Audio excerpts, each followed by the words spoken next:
Fantastic rock and roll rave up, man. Woo, rock and roll. The Rascals were rocking hard on this record. WJRD's Top 11 Plus 50 survey, October 31st, 1966.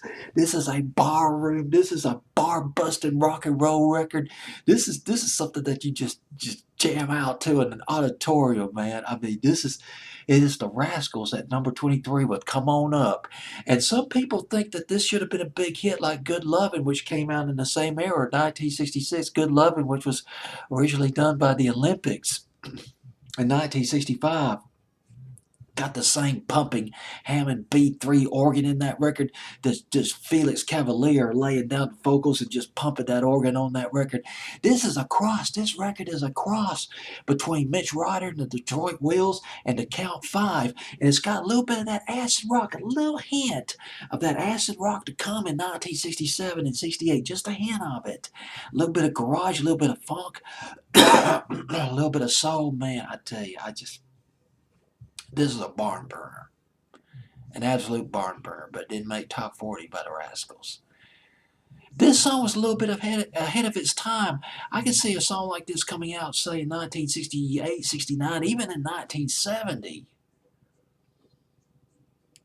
The Rascals, Come On Up.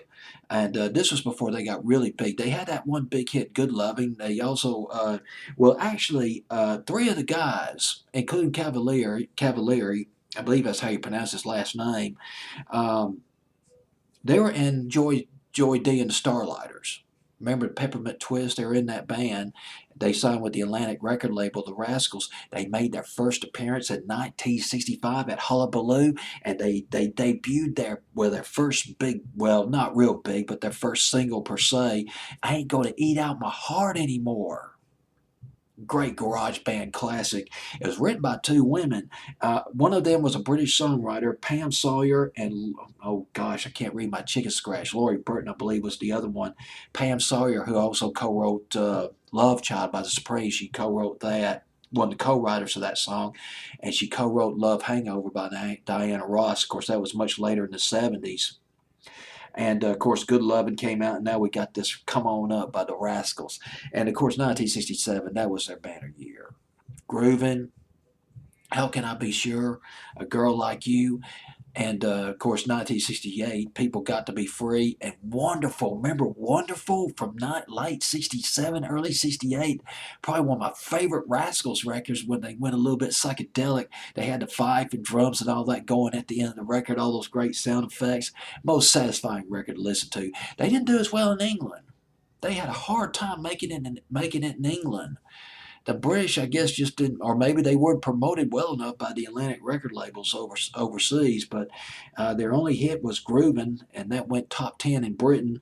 And "A Girl Like You" went top 40, but just barely in England. Only got as high as number 35 in England. "A Girl Like You" by the Rascals, but they were bumping and hopping over here in the States.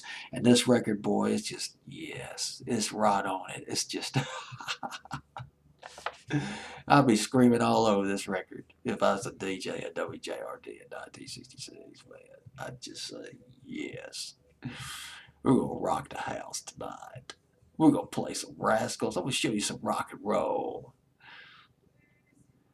Come on up at number 23 on WJRD's Top 11 Plus 50 survey of October 31st, 1966.